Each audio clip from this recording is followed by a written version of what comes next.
Hello everyone. In this video, I'll show you how to stop people from seeing you viewed their TikTok profile. Open the TikTok app on your iPhone or Android.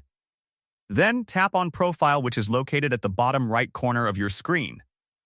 At the top right side, you will see an icon that shows either two footsteps or a profile picture icon. Tap on that icon. Here you will see a list of people who have viewed your profile recently. After checking, simply tap the back arrow to return to your profile page. Now again, go to your profile section. Tap the three lines at the top right corner of the screen to open the menu. From there, go to Settings and Privacy. Then, tap on Privacy. Scroll down carefully until you find the option called Profile Viewers. Tap on it. Inside this section, look for View History option.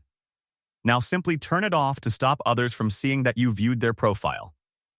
And that's it. You have successfully changed your settings. If this video helped you, don't forget to like, subscribe, and turn on notifications for more easy tutorials. Thanks for watching, and I'll see you in the next one.